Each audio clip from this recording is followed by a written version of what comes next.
강혜신의 오늘의 미국.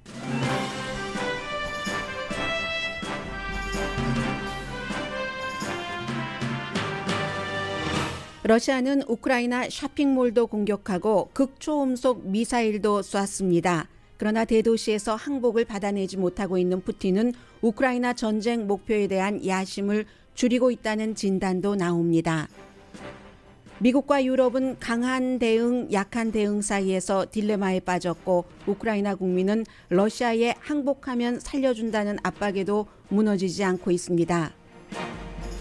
주이시인 젤렌스키 대통령은 이스라엘 정치인에게 우크라이나 국민이 한때 이스라엘 국민들처럼 유랑민이 됐다면서 러시아와의 사이에서 더 강한 중재 역할을 해달라고 간청했습니다. 이스라엘은 러시아를 의식해 국회 연설은 피했고 한국도 여당이 젤렌스키 대통령의 국회 연설이 적절치 않다고 결정했습니다. 데이빗 베컴이 팔로워가 7,100만 명인 자신의 소셜미디어 어카운트를 하루 동안 우크라이나 의사가 쓰도록 했습니다. 미국 최초의 흑인 여성 대법관 지명자 케탄지 브라운 잭슨의 인준 청문회가 오늘 아침 시작됐습니다. 공화당 의원 몇 명이 인준할지가 관심이고 인준받으면 연방 대법관의 여성 비율도 역사상 최고가 됩니다. 미국인 과반수 이상이 이번 인준을 지지합니다. 질병통제국이 파이저 앤 바이오엔텍과 모더나 백신이 오미크론에 대해 대단한 효력이 있다고 발표했습니다. 부스터샷까지 맞으면 사망이나 호흡기에 의존할 가능성을 94%까지 낮춰준다는 데이터입니다. 윤석열 대통령 당선자가 제왕적 이미지를 던지고 국민과 소통한다는 공약에 따라 용산에 집무실을 설치한다고 밝히자 미국에서도 보도합니다. 물론 찬반 이슈 격렬합니다. 60억 달러 예산을 집행했던 아프가니스탄의 마지막 재무장관이 지금 미국에서 우버 기사로 일하고 있습니다.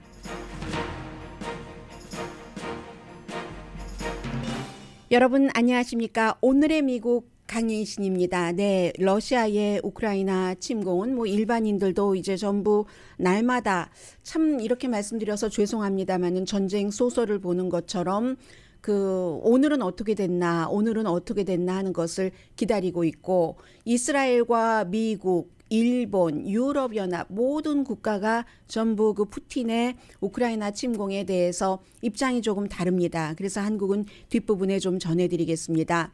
이번 주에 이제 가장 중요한 뉴스 가운데 두 가지가 하나는 바이든 대통령이 유럽을 방문하는 것이고 또 하나는 지금 연방 상원에서 시작된 최초의 흑인 여성 연방 대법관 지명자의 인준 청문회입니다. 바이든 대통령은 수요일에 출발해서 이제 목요일에 나토 지도자들을 만나고 당연히 이슈는 우크라이나입니다. 그리고 금요일에 폴란드를 방문을 합니다. 폴란드를 방문을 하는데 벨기에도 당연히 G7 정상회의 있어서 방문을 하고요.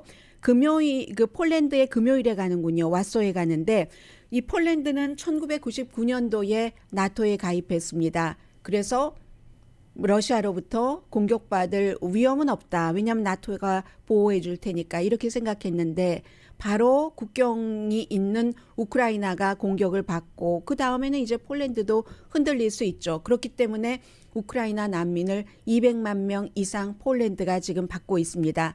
그 폴란드까지는 가지만 우크라이나 국경 안으로는 들어가지 않습니다. 폴란드, 헝가리 그리고 이제 다른 나라의 외무장관이 우크라이나까지 이 위험한 때 들어가서 우크라이나 대통령을 만난 것과는 다른 거죠. 거리 두기를 하는 겁니다. 3차 대전이 일어나는 것을 막기 위해서 할 수 있는 최대한을 하면서 최대한으로 역시 동시에 푸틴의 기분을 건드리지 않게 하려는 그것이죠. 그 국경까지 갔는데 우크라이나를 방문하지 않는다는 겁니다. 미국의 양당 상원 의원들도 독일과 폴란드 주말에 갔습니다. 체코, 슬로베니아에 전부 갔고요. 오늘 바이든 대통령은 프랑스 대통령 또 독일, 이태리, 영국 총리와 전부 그 나라 지도자들과 우크라이나 사태를 논의하기 위해서 전화 통화를 합니다. 지금 굉장히 우울한 드라마다. 오늘 뉴욕타임스는 우울한 딜레마다 이렇게 표현을 하고 있는데 냉전의 딜레마라고 하면서요. 핵무기를 놓고 생각할 수밖에 없는 거죠. 이게 3차 대전에 안 가려고 하고 있고 그런데 우크라이나 대통령은 또 국민들이 숨지니까 비행 금지 구역 같은 것들 설정해 달라고 하고 그렇게 돼서 부딪힐 때는 러시아와 3차 대전을 해야지 되고 서방 세계의 고민을 가장 우울한 핵 딜레마라고 표현을 하고 있습니다. 약하게 하면 약하게 해서 문제가 생기고 강하게 하면 강하게 해서 약하게 하면 우크라이나가 충분히 방어되지 못하고 강하게 되면 제3 전쟁 그 세계 3차 대전이 일어날 그래서 핵이 있는 러시아와 어떻게 이 문제를 처리하느냐를 사실은 러시아가 우크라이나를 침공하기 전부터 미국과 유럽이 굉장히 그 신경을 썼었고 그런데 이제 미국의 트루만 대통령이라든가 뭐 아이젠하워라든가 존 F 케네디 대통령도 전부 이 같은 문제를 고민을 했었고 부분적으로 뭐 핵을 쓰기도 했었고 지난 주말에 역시 그 푸틴도 극초음속 뭐 5배에서 10배 소리의 속도보다 빠르다는 그 같은 미사일을 그 우크라이나에 어떠한 그 항공기 같은 것을 수리하는 시설에 대고 쐈습니다. 러시아도 지금 보여주는 것이고요. 균형 잡기가 굉장히 힘들다는 것을 딜레마라고 표현을 했는데 왜 티미하다라는 말이 있잖아요. 미국의 그 티미드하는 그 단어. 사실 할 수 있는 걸 다 하고 있는데도 한쪽에서는 티미하다. 미국이 뭐 팔짱만 끼고 바라만 본다. 뭐 이렇게 표현하고 있는 사람들도 있고요. 이 오바마 전 대통령 시절에 러시아 대사였던 마이클 그 맥폴즈는 러시아 비행기와 라켓을 추적을 하고 우크라이나 군대가 대포도 그 파괴 격추하고 추격해서 격추하고 대포도 파괴하는 무기까지 신속하게 지원을 해야지만 우크라이나 전쟁이 끝난다. 워싱턴 포스트에 이런 기고문을 썼습니다. 그런데 한쪽에선 그게 푸틴이 어떻게 생각할지를 신경을 쓰기 때문에 거기까지 못 나간다는 거죠. 푸틴은 이미 그 미국과 유럽이 그 너무 나갔다. 나토 국가의 무기와 대규모 뭐 군대도 지원하고 하는 것 이렇게 생각을 하면은 이거 잘못하면은 세계가 다시 전쟁으로 빠져들어가야지 되니까 안토니오 구테르스 그 유엔 그 사무총장이 핵전쟁 가능성이 전에는 불가능했는데 이제는 가능한 영역이 됐다라고 표현을 합니다. 큰 핵전쟁은 아니더라도 러시아가 핵무기를 쓸 가능성이 있다는 거죠. 러시아가 핵무기를 쓰고 나면 그 다음 서구는 어떻게 대응을 해야지 되는가. 뭐 이런 내용이요. 그래서 미국이 방어용만 보내는 겁니다. 러시아 비행기를 격추시킬 그럴 정도의 무기는 보내지 않는 거죠. 러시아와 싸우고 싶지 않기 때문에 서구가 푸틴이 러시아에서 더 이상 정권을 잡고 있는 것을 원치 않는다. 서방 세계가 원하고 있는 것이 이번 전쟁 이후에 이것이라는 것을 푸틴도 압니다. 그 전에는 앙겔라 머르켈도 독일의 정치 사정도 있었지만 푸틴과 잘 지내보려고 뭐 구소련이 무너진 지 수십 년이 됐는데 이제 러시아도 민주주의 쪽으로 오고 푸틴도 과거의 KGB였지 지금 수십 년이 지나서 나이가 70을 바라보고 있잖아. 이렇게 생각을 했는데 그 판단이 틀리다는 겁니다. 그렇기 때문에 지금 또 미국이 실제로 다른 나라 국가에서 정권 교체에 개입을 했었고 뭐 아프가니스탄이라든가 이라크라든가 시리아라든가 이래서 군사적으로 실제로 러시아까지 들어와서 푸틴의 입장에서는 나를 정권에서 끌어내릴 수도 있다 하고 믿고 있다는 겁니다. 그래서 그렇지 않다고 계속 얘기를 하고 있지만 푸틴은 그걸 완전히 믿지 않고 그러니까 서방 세계는 방어용 무기밖에 보낼 수 없는 거고 어깨에 이렇게 그 한 사람이 어깨에 이렇게 매달고 사용할 수 있는 그 정도 미사일 어깨 발사 미사일 이 정도까지밖에 보낼 수 없는 겁니다. 비행 금지 구역은 절대 안 돼. 노노노노 절대 안 돼. 하고 있는 거고 하나 아이디어가 있다면 미국이 아니라 미국은 그래서 이제 미국 그 29도 폴란드에서 보낸다고 하는데 러시아가 이거는 우리에 대한 전쟁 선포다 하니까 못 보내고 있는 거고 터키가 S-400 대공 미사일을 보낸다면 이건 이제 러시아 비행기를 격추시킬 수 있는 건데 터키가 보낸다면 근데 아이러니하게도 이게 또 러시아제예요. 러시아에서 만든 겁니다. 어쨌든 이렇게 우리가 게임하듯이 전쟁 이론이 게임 이론이 됐습니다. 푸틴도 게임을 하고 있죠. 어떻게 하면 서방 세계가 내가 정말 화났어 이렇게 믿게 하나. 그래서 더는 나를 건드리지 못하도록 이렇게 믿게 하는, 화나게 하는, 화났다고 믿게 하는, 뭐 미쳤다고 믿게 하는 이런 그 전략을 쓰면서 우크라이나에 대한 도움을 조금이라도 줄여보고 급기야 바이든이 우크라이나를 포기하도록 하는 게 푸틴의 심정일 겁니다. 아프가니스탄을 수십 년 동안 갖고 있었던 아프가니스탄을 포기한 것처럼 그렇게. 그래서 러시아의 외무장관이 러시아 주재 미국 대사를 불러서 딱 그 비난을 했습니다. 바이든 대통령이 뭐 우리 푸틴 대통령을 전쟁 범죄자라고 절대로 용납할 수 없어. 뭐 이런 그 어떤 무슨 이러다가는 미국과 러시아가 관계가 깨질 수도 있어 하는 거의 최후 통첩을 보냈고 미국의 국무장관은 그에 비해서 나도 심정적으로는 바이든 대통령 전쟁 범죄자야. 푸틴 여기에 동의한다 했습니다. 그리고 그 절차를 미국 내에서 국제 재판소에서 밟고 있습니다. 이렇게 쉽지 않은 딜레마인데 현재의 전황은 이렇습니다. 지난주부터 말씀드린 교착 상태 그대로입니다. 러시아 군도 많이 다치고 군사 장비도 다치고 물론 우크라이나도 다쳤겠죠. 공격 능력에 이 러시아는 장애를 받고 있는 겁니다. 교착 상태가 평화는 아니잖아요. 교착은 교착이지. 이 교착 상태를 뚫으려면 침략자 입장에서는 더 공격을 해야지 되니까 민간인들을 공격을 해서 젤렌스키 대통령이 손들도록 만들게 하는 건데 지금 대통령뿐만이 아니라 우크라이나 국민이 그럴 것 같지는 않습니다. 러시아가 수도 키이브의 쇼핑몰을 공격을 했습니다. 적어도 8명이 사망했고 주변에 보니까 쇼핑몰이 제가 그 다 무너진 것으로 계산해 보니까 뭐 8층짜리 정도 되고 지하부터 지상까지 뭐 또 파킹 스페이스가 몇 층 되던데 주변의 아파트먼트도 뭐 6개나 파손됐고 유리창 못 열고요. 지금 코비드 때문이 아니라 마스크 쓰지 않고는 수술용 밖에 다닐 수가 없다고 하고 러시아 군인이 시를 점령하고 아파트먼트 입구에 유리창을 깨고 뭐 엘리베이터 타고 들어가는 장면까지 지금 비디오로 다 나왔습니다. 그랬더니 러시아 군이 총으로 아파트먼트에 그 무슨 그 카메라 같은 게 CCTV 같은 게 있으니까 막 깨는 그런 장면도 보이고 있는데 키이브 인근의 포크로비스키라는 곳이랍니다. 마리우폴의 이 주민들이 지금 세계적으로 주목을 받고 있는데 러시아가 딱 얘기를 해줬습니다. 어제 로스앤젤레스 시간으로 저녁 7시죠. 7시인 것 같습니다. 아무튼 저녁이에요. 그때까지 시한을 주면서 항복해라.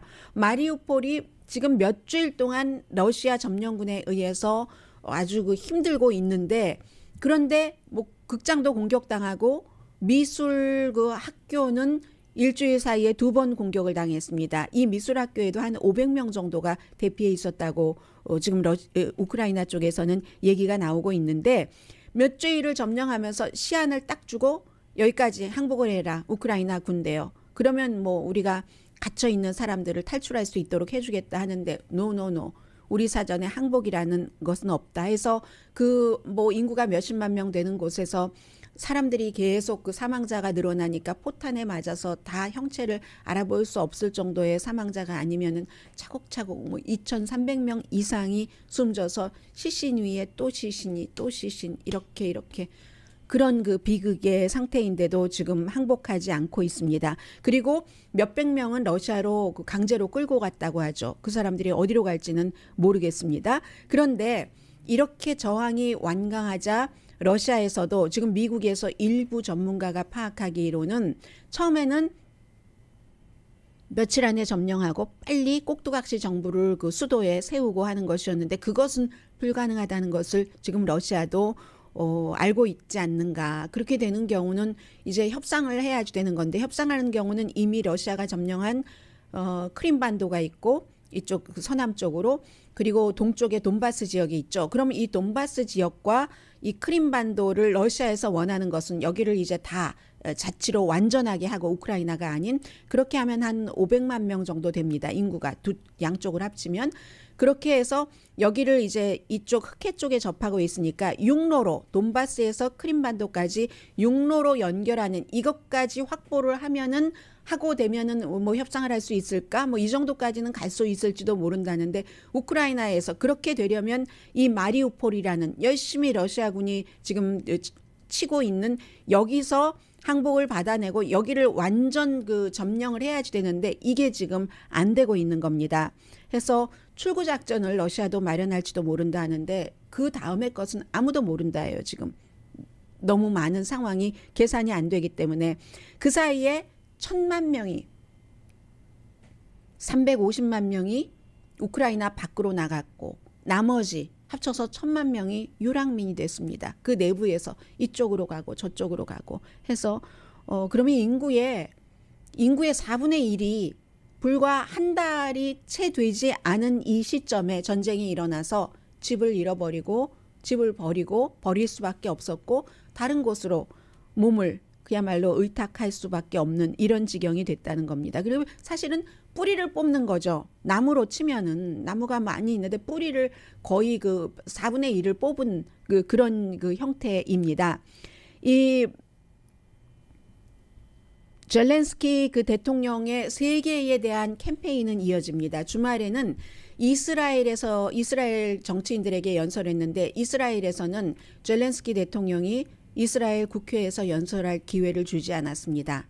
이스라엘은 러시아와도 관계를 맺고 있고 우크라이나와도 관계를 맺고 있고 우크라이나에도 주이시가 살고 있고 러시아에도 주이시가 살고 있고 이런 아주 그 묘한 입장입니다. 그래서 뭐 이스라엘에서 핑계대기는 지금 뭐 휴회 기간이고 뭐 국회를 수리 중이고 아니 수리하는 것과 줌으로 연결을 해서 연설하는 게 무슨 상관이 있습니까? 러시아에게 밉보이고 싶지 않았던 게 그 결정입니다. 그렇다고 해서 사람들이 뭐 연설을 못하게 하려고 하니까 마구 소셜미디어에서 비난이 나니까 할 수 없이 그냥 정치인들이 뭐 줌 같은 것으로 연결을 해서 개인적으로 들어가서 할 수 있도록 뭐 100명 훨씬 이상이 120명 가운데서 110명이 그 장면을 시청을 했다고 하는데 이스라엘 정치인이 거기서 얘기를 합니다. 젤렌스키 대통령은 지금 계산하느라고 너무 바쁘시군요. 이스라엘 측에 대해서 계산을 너무 많이 하시는 것 아닙니까? 러시아 눈치 보느라고 어느 편도 들지 않고 어떻게 중재를 합니까? 중재를 할 수 있지만 중간적인 입장에서 선과 악은 분명한 것 아니겠습니까? 입장을 조금 더 분명히 해 주십시오. 택하십시오. 왜 우리가 러시아 무기를 받지 못합니까? 러시아 무기도 대단하잖아요. 왜 이스라엘은 러시아에 제재를 하지 않습니까? 중재는 한다고 하면서. 왜 러시아에 대해서 여러 가지 그 사업체들이 이스라엘 사업체들은 그 고리를 끊지 않습니까? 제가 여러분들께 여쭙겠습니다. 사랑하는 여러분, 여러분의 선택입니다. 라고 하면서 이 러시아의 이스라엘 침공을 홀로코스트에 그 비유를 하기도 했고요.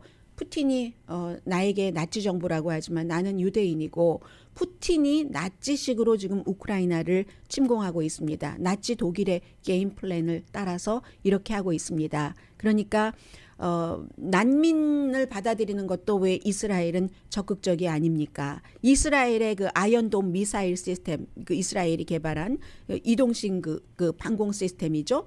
해서 사람들을 보호할 수 있는 그런 것들을 왜 우리에게 주지 않습니까? 라고 얘기를 했습니다. 그랬더니 이스라엘 그 외무장관이 나중에 얘기를 듣고 충분히 젤렌스키 대통령 심정을 이해를 합니다. 야이르 라피드 외무장관이 얘기를 했습니다.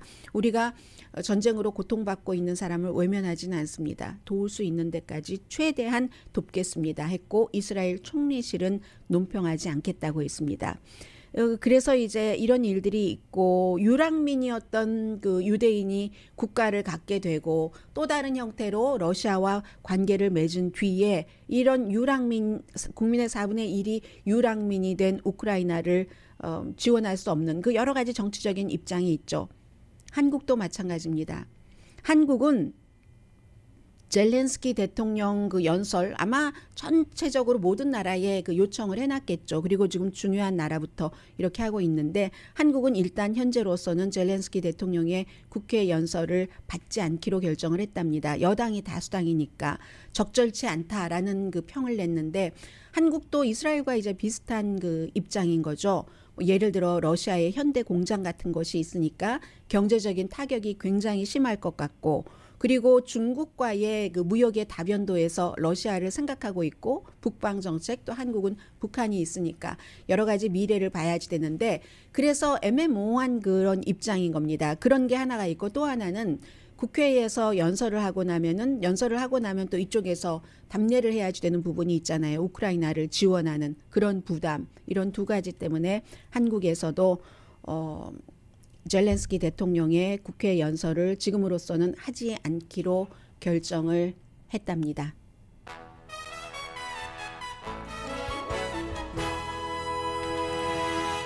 잠시 뒤에 순전한 미국 뉴스 전해드립니다.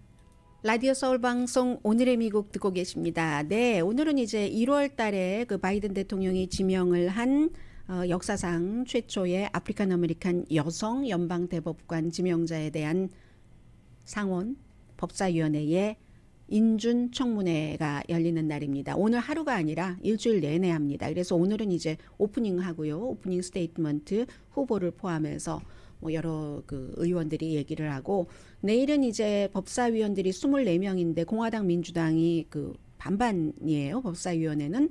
그래서 이제 한 의원들이 30분씩 질의를 하고 또 후보는 답변을 하고 그리고 나서 또 뭐 전체적으로 뭘 하고 투표하고 하는 과정이 있습니다. 그래서 만약에 그 인준을 받는다면은 뭐 미국 역사상 최초로 아프리칸 아메리칸 여성, 뭐 여성 아닌 남성 아프리칸 아메리칸은 있었습니다. 2명이나 지금 한 사람 있고 토마스 클리어런스. 그래서 첫 번째고, 또 하나는 이 미국 연방 대법관이 9명 가운데서 처음으로 4명이나 여성이 됩니다. 에미 코니 베렛, 그리고 이제 케탄지 브라운 잭슨 말씀 안 드렸죠. 에미 코니 베렛이 40대고 케탄지 그 브라운 잭슨이 지금 51살이기 때문에 에미 코니 베렛 대법관에 이어서 두 번째로 젊은 사람입니다. 그리고 역시 다른 그 두 사람은 에미 코니 베렛은 보수고 진보인 소니아 소토마요르하고 그 엘리아 케이건, 이 두 사람 해서 4사람이 여성이 되게 되는 거죠. 그래서 목요일에 추가 질문하네요. 내일과 모레 30분씩 질문하고 나서 처음으로 연방 대법관 가운데서 관선 그 변호사를 했었던 사람입니다. 대법원장을 포함해서 관선 변호사 경력을 갖고 연방 대법관이 된 사람이 한 사람도 없습니다. 그래서 이제 그런 것이고, 그 사이에 오늘 청문회 치러지기 전에 미리 중요한 인물들을 그 후보가 찾아가죠. 찾아가서 대화하고 하는데 뭐 미치 매코넬 그 상원 원내대표는 이 사람에게 투표한다 이렇게 얘기하지는 않았습니다. 그런데 지금 민주당이 50명이 전부 찬성을 할 것이기 때문에 이 케이스에는 되기는 되는데 공화당이 몇 명이라도 찬성을 해주는가, 그 대통령이 지명을 한 이 인준에 대해서, 그게 지금 그 문제고요. 아마 몇 명 정도는 하지 않을까라고 예상을 그 하고 있는데, 공화당에서 그 조시 하울리 연방 상원의원 같은 경우는 지난번에 그 뭐 투표 이거 뭐 가짜다 하면서 의사당 밖에서 폭도들이 시위를 하고 할 때, 쳐들어오고 할 때 막 폭도들한테 격려한다고 손도 흔들고, 그리고 그 샷을 자신의 머그샷으로 만들어서 팔고 있고요. 기금, 정치적인 기금으로 하고 있고 하는데, 조시 하울리가 그 사이에 계속 이 지명자가 무슨 그 성범죄자에 대해서 아주 관대한 판결을 내렸다는 것을 굉장히 많이 퍼뜨렸습니다. 그런데 사실은 이쪽도 아니고 저쪽도 아닌 독립적인 이런 것을 판단하는 그 기관에서는 그런 적이 없다라고 이 케탄지 브라운 잭슨 후보에게 얘기를 하고 있거든요. 그렇기 때문에 공화당에서도, 저도 말씀드리지 않았고 공화당 내부에서도 조시 하울리 같은 사람은 또 아주 그 극단적인 것으로 해서 살아남는 사람이기 때문에 어느 나라 정치계에나 다 그런 사람들이 있잖아요. 한국에서도 누구 하면 떠오르는 그런 사람처럼 일단 지르고 보는 스타일, 그리고 강하게 자신의 기반만을 향해서 가는 사람임. 그래서 공화당 내부에서도 별로 그냥 무시하고 얘기하지 않았는데, 법사위원회이기 때문에 공개적인 그 청문회에서 그러한 것을, 사실이 아닌 것을 들고 나오는가, 이것도 조금 그 주목할 만한 그런 부분이고요. 4월 8일에 그러니까 이스터 끝나고 나서 최종적으로 투표를 합니다. 여론은 반 이상이 지지를 합니다. 이 여론은 그 읽어야지 되는 포커스가 여성, 흑인 이런 점이죠. 미국이 종신제인 연방 대법관에 이제는 여성이면서 흑인을 뽑을 때가, 그 사람들이 들어가서 뭐 꼭 뭐든지 무슨 인종이다 이것만 보고 하는 건 아니잖아요. 다 그 정도에 가는 사람들은 물론 인간적인 허약함이 있지만 전부 자격을 갖춘 사람들이 후보에 올라오게 되죠. 그 자격을 갖춘 많은 사람들 가운데서 특히 이제는 인종이라든가 여성도 조금 고려를 해야지 된다면 해야지 되는 그런 것인가 하는 것을 생각하는 국민들의 마음을 읽어보는 데서 이 여론은 중요합니다. 먼머스 유니버시티가 여론조사를 했는데 많이 하는 그 대학이죠. 55%가 케탄지 브라운 잭슨 후보의 지명을 그가 돼야지 된다 하고 지지했습니다. 대단히 자격이 있죠. 33%, 될 자격이 있습니다. 14%, 합쳐서 55%, 안 된다 21%, 모른다 9%. 그리고 41%가 연방 대법원에 이제 인종이라든가 소수 인종, 뭐 그 여성 이런 것을 고려해야지 된다. 정말 중요하다. 미국 전체에 중요한 것이다. 이것은 이렇게 답한 사람이 41%고요. 아프리칸 아메리칸 가운데서는 73%가 아이 돼야지 되지 하고 또 그 뭐 바이든 대통령이 이렇게 후보를 낸 것을 결정을 또 지지를 했고 민주당 전체적으로는 82%가 예, 케탄지 그 브라운 잭슨 이 후보가 돼야지 된다라고 얘기를 했고 공화당은 29%만이 42%는 안 된다. 3월 10일부터 14일까지 809명을 대상으로 조사한 결과입니다. 연방 대법원 얘기가 나왔으니까 클리어런스 토마스 연방 대법관이 주말에 병원에 입원했다는 소식 전해드립니다. 지금도 입원해 있는데 곧 퇴원할 것이라고 하고 감염됐다고 하는데 이 감염이 코비드-19는 아니다라고 밝혔습니다. 그런데 구체적으로 어떤 감염이다 이런 얘기는 하지 않았고 독감 비슷한 증상을 일으키고 워싱턴에 있는 병원에 이제 며칠 전에 주말에 입원을 해서 무슨 뭐 항생제 그 주사를 맞은 것 같습니다. 같습니다가 아니고 항생 주사를 맞았고 곧 퇴원할 예정인데 이번 주에 뭐 여러 가지 뭐 서류로 점검하는 일은 할 수 있다고 하니까 아무튼 73세나 됐고 지금 연방 대법원에서는 가장 오래 대법관으로 일을 한 사람입니다. 토마스 클리어런스 토마스 연방 대법관. 지난주에는 사실 전해드리지 못했었는데 와이프가 백인이잖아요. 이 클리어런스 토마스는 흑인이고 말을 안 하는 것으로 유명하고 그런데 와이프가 그 백인이고 그 와이프가 1월 6일 의사당 폭동 사건 때 그 자리에 있었다 하는 것들이 또 굉장히 중요한 이슈이기도 했습니다. 코비드-19에 대해서는 주말에 이제 공중위생국장도 여러 그 텔레비전 프로그램에 나와서 지금 미국에도 BA2 위험성이 있다. 새로운 케이스의 23%가 BA2다. 오미크론 BA2입니다. 오미크론 BA1보다 확산율이 너무 빠르기 때문에 그래도 여러분들 아주 완전히 공포에 떨 그럴 분위기는 아닙니다. 라고 얘기를 했고 질병통제국도 마찬가지로 파이저 앤 바이오엔텍과 모더나가 백신으로서 대단히 효력이 있습니다. 그 중간에 또 뭐 없다 뭐 이렇게 왔잖아요. 그런데 더 많은 그 샘플로 하고 한 결과 질병통제국이 결정 내리기를 부스터샷까지는 아니고 완전한 접종을 그 모더나와 파이저 앤 바이오엔텍으로 받으신 분은 79%가 죽음에 이르거나 뭐 호흡기에 의존해야지 되는 그게 이제 거의 죽음으로 가는 거잖아요. 그런 것을 막고 여기에 부스터샷까지 맞으신 분이라면 94% 사망하지도 않고 그리고 호흡기에 의존해야지 되는 그 정도로 가지 않습니다. 라고 사람들에게 안심을 시켰습니다. 그러나 모든 것은 개인적인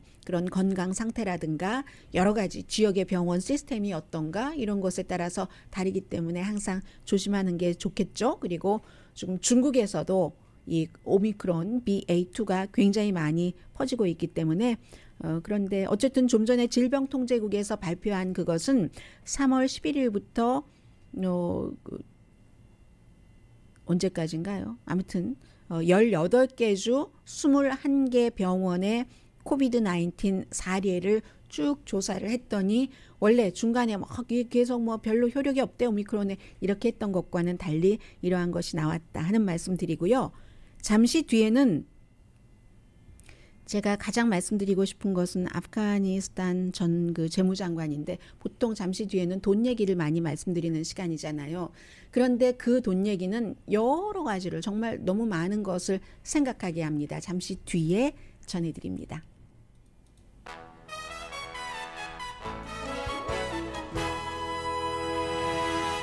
라디오 서울 방송 오늘의 미국 듣고 계십니다. 제가 순서를 지금 3개 아이템을 전해드릴 텐데 1, 2, 3 여기에 지금 메모해 놓은 순서로 하는가 아니면 2, 3, 1으로 하는가를 잠시 고민하다가 2, 3, 1으로 하기로 했습니다. 연관이 전혀 없지는 않지만 어쨌든 이 데이빗 베컴을 좋아하시는 분들 굉장히 많으시죠. 소셜미디어에 인스타그램에 팔로워가 7,100만 명이 있는데 하루 어카운트를 우크라이나 의사에게 넘겼습니다. 그 하리브에 있는 조금 키브에서 조금 동쪽이고 다른 이 돈바스보다는 조금 위쪽인 북쪽인 그곳에 처음에부터 아주 공격을 많이 받았던 산부인과 병원장에게 넘겼는데 인스타그램 스토리를 보고 사람들이 지금 그 어떤 일, 어메이징한 일, 사람들이 의료진들이 어떻게 그 산모와 아이들을 치료하고 있는가 하는 것을 보여주고 싶어서 그랬다는 거잖아요. 이 그 데이빗 베컴이 그 유니세프의 그 홍보 대사죠. 그래서 이제 유니세프 우크라이나에 기부할 수 있는 사이트도 링크를 하고 했는데 이 병원장이 얘기하기를 첫날이 가장 어려웠다고 얘기를 합니다. 폭탄이 터지는데 어떻게 일을 해야지 되는가. 그때부터 지금까지 일주일에 7일 24시간. 이분은 소아과 맛집과 의사이기 때문에 항상 그 대기를 해야지 되고 또 산모들에게 감정적인 지원도 해야지 되고 해서 폭탄이 터지기 시작하면서 모든 그 산모 아기들을 전부 지하로 피신시켰었는데 비디오로 그런 걸 다 그 보여주는 거예요. 둘째 날은 호흡기 곤란 증세로 태어난 이 아기를 어떻게 했는가. 지금은 좋아졌는데 문제는 이 가족이 갈 곳이 없습니다. 집이 없어져 버렸습니다. 러시아 폭격으로 해서 지금 그 이런 것. 그 병원의 그 스태프들은 우리 너무 위험하지만 그런 걸 생각할 겨를이 없다는 거예요. 다른 사람을 돌보기 위해서. 그리고 하나는 오스카 이번 주 일요일이죠. 시상식 사회를 공동으로 여러 명이 보는데 그 가운데 한 사람인 그 스탠드업 코미디언인 여자요. 에이미 슈머가 본인은 젤렌스키 대통령이 오스카에 딱 연결해서 연설하기를 바랬는데 아직 아닌 것 같습니다. 프로듀서가 다 하는 일들이 있고 많은 곳에서 하는데 그냥 오스카 나잇은 뻔하고 재밌고 웃고 하는 것으로 하자 해서 지금 안 했다고 하고요. 이제 원으로 돌아옵니다. 이 아프가니스탄의 마지막 재무장관이기도 하고 전 재무장관이기도 하는 이제 40살인 젊습니다. 칼리드 파엔다라는 분이 지금은 워싱턴 DC에서 우버 기사로 일하고 있습니다. 아프가니스탄 탈리반에게 정권이 넘어가기 일주일 전에 미국에 왔습니다. 그 당시에 아프가니스탄 도망친 뭐 돈 가지고 도망쳤다고 하잖아요. 도망친 아프가니스탄 대통령과 사이가 나빠서 막 아프가니스탄 그 대통령이 그렇게 빨리 탈리반이 수도를 카불을 점령할 것이라고 생각하지 못했지만 그 당시에 굉장히 예민했고 했기 때문에 재무부 일 작은 일에 관해서 막 화내고 야 이러다가 나를 그냥 가짜로 기소할 수도 있겠구나 싶어서 겁이 나서 원래부터 2016년부터 버지니아와 그 아프가니스탄에서 살았답니다. 그래서 가족들이 있는 버지니아로 왔는데 오고 나서 카불이 넘어갔는데 이분이 지금 우버 기사를 하시는 거예요. 원래는 아프가니스탄에서 60억 달러 재정을 관리를 했었던 사람입니다. 불만스럽지 않습니다. 너무너무 감사하죠. 우리 조국이 지금 어떻게 돼 있습니까? 나는 절망할 필요가 없어요. 너무 미안하고 그곳에 있는 사람들에게 그렇지 않아도 가뭄, 전염병, 탈리반의 재집권, 뭐 국제 제재 등등 나는 그래도 여기서 와이프와 내 아이들과 먹고 살 수 있잖아요. 내가 우버 기사를 해서 얼만큼 저축했던 돈은 다 쓰고 이제 우버 기사를 하는 겁니다. 다음 이틀 동안 50분의 손님을 더 태우면 우버에서 $95 보너스를 받는데요. 그 희망을 막 계산하고 계신 겁니다. 그래서 원래 11살 때부터, 그때는 이분이 40살이니까 구소련 정부에 가까이 갔었던 친소련 정부, 이런 것을 생각을 하고 컸고 파키스탄으로 도망쳤대요. 부모님들과 함께. 10년 뒤에 미국이 탈리반을 무너지고 나서 다시 아프가니스탄에 와서 사립대학을 다녔죠. 그 뒤에 재무부에서 뭐 차관 일도 하고 일리노이주에서 장학금을 받고 미국에서 공부하기도 했고요. 해서 결국은 2018년도에 재무장관이 됐는데, 그 뒤에 이제 이곳으로 오기 전에 그 부모님이 코비드 19에 걸려서 어머님은 돌아가셨다던가 결국은 그렇대요. 호흡기가 없어서. 그랬고 지금 너무 가끔씩 감사하다 생각할 때마다 75세의 아프가니스탄에 계시는 아버지를 생각을 하게 된다는 겁니다. 본인이 조금만 부지런했다면, 아버지에게 미국에 올 수 있는 비자를 1시간만 시간을 썼다면 받아들일 수 있었을 텐데, 개인적인 것보다는 너무 뭐 아프가니스탄 개혁 이런 거에 신경 쓰느라고 75세의 아버지는 일이 터지고 나서는 카불 공항에 가서 그 정말 아귀다툼 속에서 미국행 비행기를 타기에는 너무 약하셨다는 겁니다. 그래서 지금 아버지를 생각한다고 하고요. 이 우버 기사를 하고 있지만 시간이 나면은 또 조지타운 대학교에 가서 학생들에게 아프가니스탄이 왜 그렇게 무너졌는가, 부패했는가, 이런 여러 가지 그 역사를 가르친답니다. 한 학기에 $2,000, 큰 돈은 아니지만 이 미래에 거기서 공부를 한 학생 가운데서 미국 국무부에서 일을 할 수도 있고, 아프가니스탄에 대해서 어쨌든 그 본인이 이 학생들이 알았으면 좋겠다 하는 것을 가르쳐주고 알리고 싶다는 그런 얘기죠. 그리고 하나는 지금도 운전을 하면서 중간중간 밤하늘을 보면서 어디 다리를 건너면서 사람들이 뭐 파티에 대해서 얘기를 하고 뭐 그 연애 관계에 대해서 얘기하는 라디오도 듣고 이럴 때마다 본인이 이제 조국을 생각할 수밖에 없으니까, 미국은 왜 그렇게 탈레반에 빨리 넘겼나? 트럼프 전 대통령 때부터 탈레반과 협상을 했었던 거잖아요. 그렇게 빨리 무너질 줄은 몰랐지만 왜 넘겼을까? 수십 년 동안 아프가니스탄을 구소련 정부의 치하에서 민주주의로 돌리려는 노력을 하고 있다가 그렇게 빨리 포기를 할 수가 있었을까? 자기 나라가 아니니까 빨리 포기를 한 거죠. 그러면서 미국인이 과연 인권에 관심이 있기는 있어? 가식 같아. 이런 생각도 한다고. 워싱턴 포스트와 굉장히 긴 길이의 르포식의 인터뷰인데 제가 여러분들께 전해드리는 겁니다. 본인은 지금 버지니아주 그 아프가니스탄인들이 많이 살고 있는 곳에 살고 있지만 갈 곳이 없다고 얘기를 합니다. 미국은 나의 나라가 아니고 아프가니스탄은 이미 탈레반의 나라고, 그래서 항상 공허하다는 거죠. 그리고 아프가니스탄은 왜 그렇게 개혁의 의지가 없이 부패하기만 했었을까?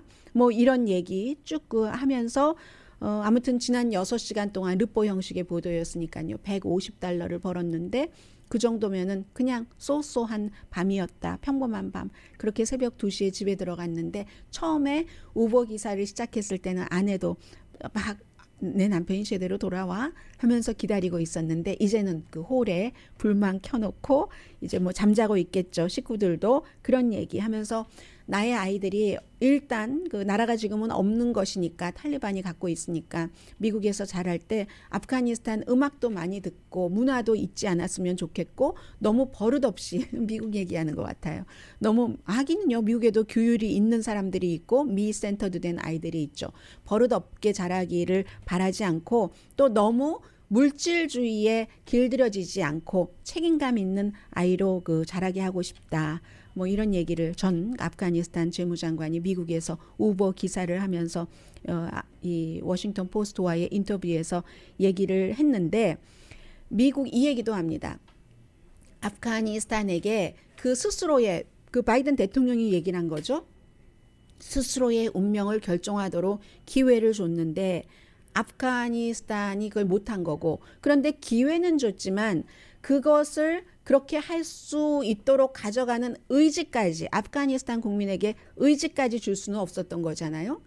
아프가니스탄 대통령은 금방 국민들은 탈레반에 억압당하거나 말거나 본인은 몰래 도망쳤죠. 지금 우크라이나가 버티고 있는 것은 지도자와 국민이 도망치지 않고, 물론 나가야 되는 사람, 나갈 수 있는 사람은 나갔지만 들어가는 사람도 있고, 지도자와 국민이 그 나라의 여러 가지 그 미래를 뭐 결정하는 게 아닌가 하는 생각도 다시 이 기사 보면서.